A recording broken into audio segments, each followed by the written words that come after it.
Rain continues to pelt much of eastern North Dakota. Some of us are getting a break. As you can see in the FM area, it's been drizzly and it's been rainy. A little over 1.33 inches as we reported earlier here in the FM area. And again, a look at this photo. Andrea, thanks so much for sharing. This is at Fort Ransom area, and the water over the road, the fish are right in the road there, as you can see. Again, those have a sneaky look like pike to Hutch. As we take a look at your forecast, and first a look at that radar that's all important right now. Have a big batch of moisture sweeping its way throughout the day and early night up into portions of Manitoba now, leaving much of northwest Minnesota dry, but eastern North Dakota has remained the area of prime impact throughout the event and throughout the night and throughout our Saturday. Now, this is radar estimates of rainfall. Where you see the yellows, that's approaching 2 inches of rain. And where the blues are, that's 1 inch or less. So you can get a feel here for the lower impact rainfall amounts out to the east and far west. 1 to 2 inches estimated northwest portions of Minnesota, the Northern Valley and Devil's Lake Basin in that boat. Where we start to see the heaviest of the rain, Cheyenne River Valley, 1 to 3 inches there. Now we have a lot of other rivers, including the Goose, including the Maple, that run their way through these areas. Cooperstown hard hit with 1 to 3 inches in that area. Where you see the reds, holy buckets of rainfall and fish. That's 2 to 5 inches of rainfall falling out in them parts.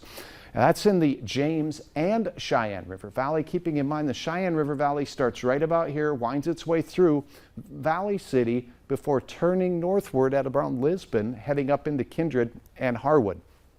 All of those areas are going to see rising rivers to major flood stage in many cases as we go through the week, and as Nishay reported on Monday.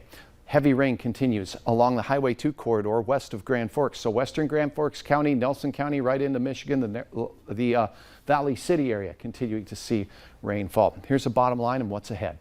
Rain and flakes into Sunday. Another 1 to 2 inches of rainfall accumulation into the rain gauges on top of what you've gotten so far by Sunday morning. Then it dries up. It looks like we have some rivers that will be at major stage to moderate stage for the better part of 1 to 2 weeks.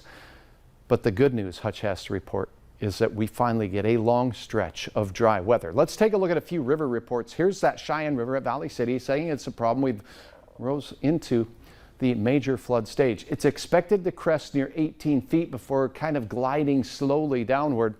And that Ashtabula Dam has a little bit to do with how fast that water moves through the Valley City area. Hopefully that can remain at that 18-foot level or below. Look at this. As it bends through the Kindred area, we're going to have an enhanced time of over 21 feet. That's not far from record level there. So we're going to have some problems in southern parts of Cass County, northern parts of the Kindred area. Now, as it makes its way into Harwood and joins the Red River, that too will be very problematic through the week just north of the FM area. Again, problems there. The Drayton area, a slow and steady rise as you are just now crossing into major flood stage, and the Red Lake River at Crookston has a lot of water to move through.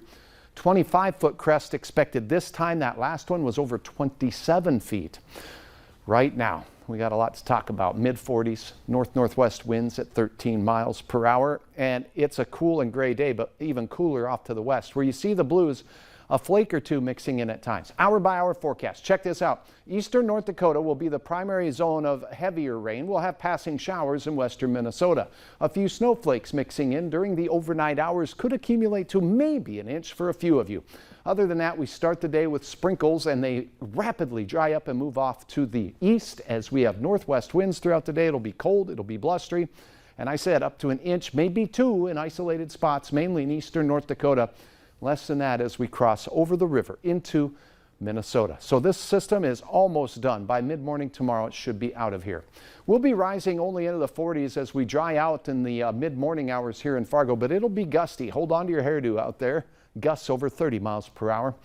Get the handles for the steps going down, down, down, down below the water. Hopefully nobody took that path. Kirsten, thank you so much for sharing your photo. Now the good news.